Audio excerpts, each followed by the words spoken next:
안녕하세요. 10월 13일 목요일 큐티 가이드 시작하겠습니다. 오늘 말씀에서 바울은 신앙을 성장시키는 데 있어서 가장 중요한 경건에 대해서 권면하고 있어요. 1번입니다. 무엇을 버리고 경건에 이르도록 연단해야 합니까? 7절입니다.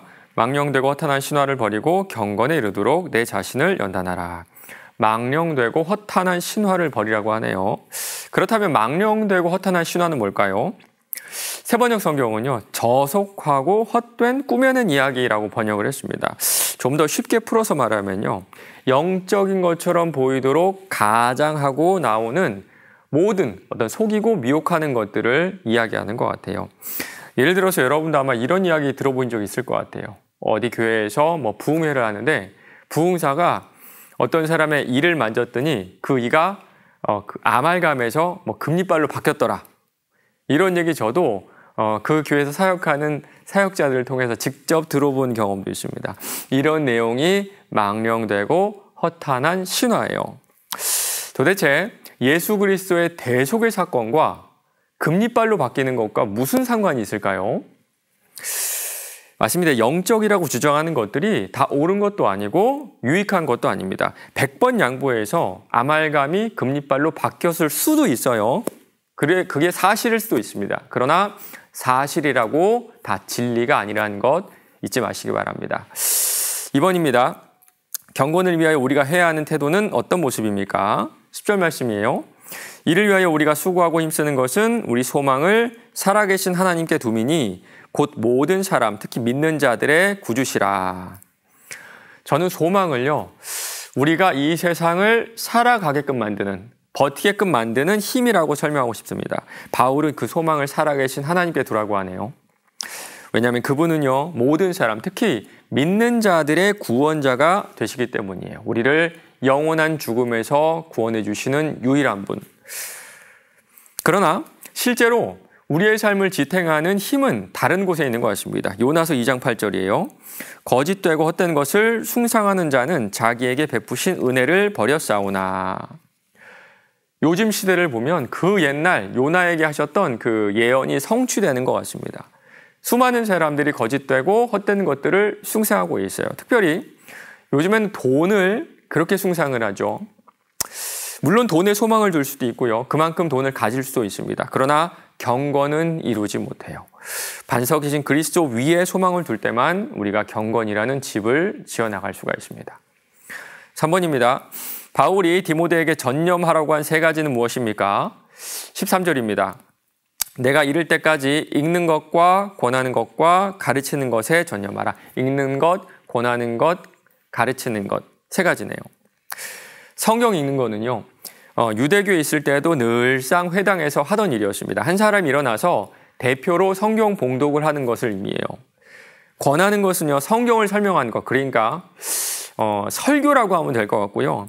가르치는 것은 복음의 진리를 좀 더 자세하게 교육하는 일, 요즘 말로 하면 성경 공부 혹은 제자 훈련이라고 할 수 있을 것 같습니다. 종합해 보면요, 젊은 목회자인 디모데에게 성경의 목숨을 걸어라, 지금 이 말을 하고 있는 것 같아요.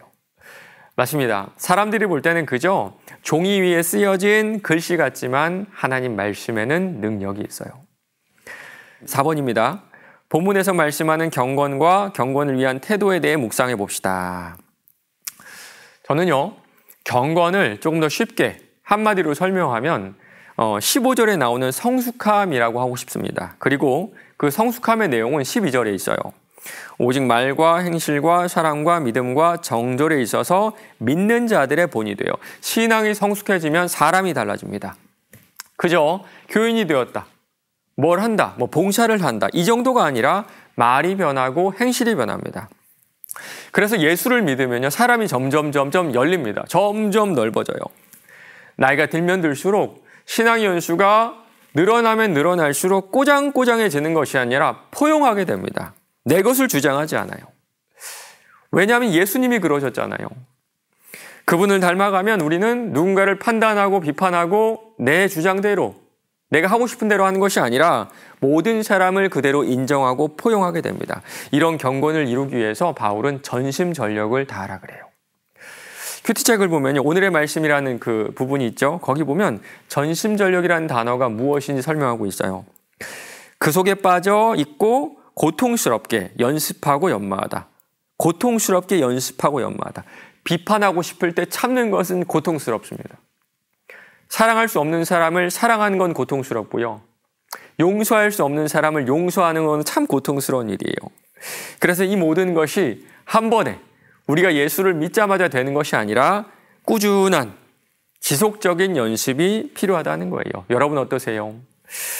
내 입술과 행동에 자물쇠를 채우는 연습을 하고 계신가요? 마지막 5번입니다. 내가 생각하는 경건의 모습은 어떤 모습입니까? 나의 경건을 돌아보고 본문에서 말씀하는 경건을 위해 어떤 부분을 실천할 수 있을지 생각해 봅시다. 16절에 보면 아주 인상 깊은 구절이 하나가 있습니다. 이것을 행함으로 내 자신과 내게 듣는 자를 구원하리라. 우리의 경건이 내 자신뿐만 아니라 다른 사람을 구원하는 통로로 쓰임받는다는 겁니다. 이제 목장 축제가 한 2주, 1주 반 정도 남았는데요. 저는 이 말씀 우리에게 꼭 필요한 것 같습니다. 오늘 하루도 이렇게 기도해 보신 건 어떠세요? 주님, 제 말과 제 행동을 절제함으로 저를 연단시켜 주세요. 저의 경건이 다른 사람의 복음의 통로가 되게 해주세요. 이렇게 기도하며 오늘 하루도 구원 사역에 동참하시는 저와 여러분 되시길 바랍니다.